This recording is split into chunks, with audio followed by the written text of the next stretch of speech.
Shalom, jumpa lagi bersama saya Pendeta Andi Silalahi dalam renungan hari ini. Sebelum kita membaca firman Tuhan, mari kita berdoa. Kembali kami datang kepadamu ya Tuhan, memohon hikmat dan pengertian, sehingga ketika kami membaca dan merenungkan firman-Mu, kami dapat memahami dengan baik. Dalam nama Yesus kami berdoa. Amin. Roma pasal 15 ayat 13. Semoga Allah, sumber pengharapan, memenuhi kamu dengan segala sukacita dan damai sejahtera dalam iman kamu, supaya oleh kekuatan Roh Kudus kamu berlimpah-limpah dalam pengharapan. Roma 15 ayat 13. Tema renungan kita, berlimpah dalam pengharapan. Saudara, di dalam perjanjian baru setidaknya ada 51 kali kata pengharapan. Pengharapan tidak bisa dipisahkan dengan iman.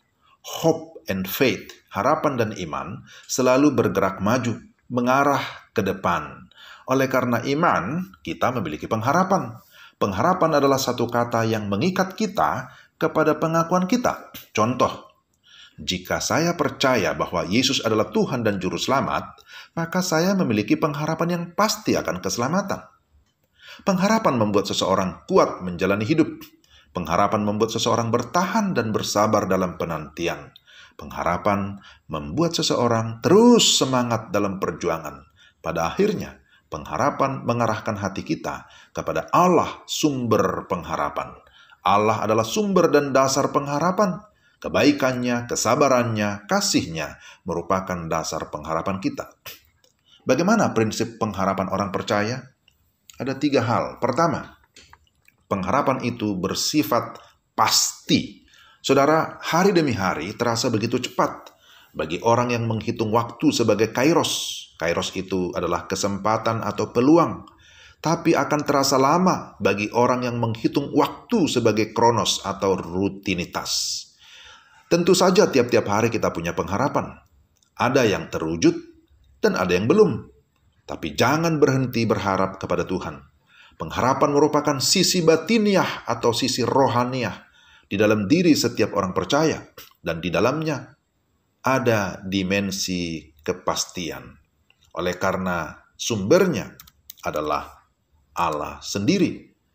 Titus 3 ayat 7. Supaya kita sebagai orang yang dibenarkan oleh kasih karunia-Nya berhak menerima hidup yang kekal sesuai dengan pengharapan kita.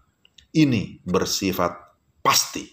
Tidak bisa dibatalkan oleh siapapun. Kedua, pengharapan membuat kita kuat. Di dalam Ibrani 6 ayat 19, pengharapan diibaratkan seperti sauh yang kuat dan aman bagi jiwa kita. Pengharapan Kristen tidak pernah mengecewakan. Baca Roma 5 ayat 5. Bahkan ketika kita menghadapi ujian berat, ketahanan kita terhadap ujian juga menimbulkan pengharapan. Pengharapan ibarat cahaya yang menerangi dan menghangatkan. Cahaya terang membuat hidup lebih kuat. Ketiga, pengharapan tidak membuat kita pasif.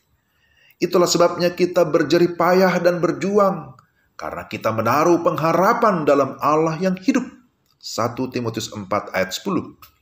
Jadi, jangan mau digeser dari pengharapan Injil.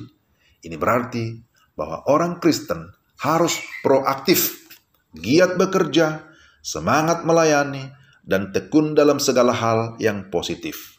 Maka dengan iman, kita yakin bahwa pengharapan kita akan nyata. Dan orang yang berpengharapan akan mampu hidup bersyukur sekalipun ada kesulitan. Orang yang berpengharapan, maka dia akan senantiasa bisa memiliki sukacita dan damai sejahtera. Milikilah pengharapan di dalam nama Yesus Kristus Tuhan kita. Amin. Mari kita berdoa.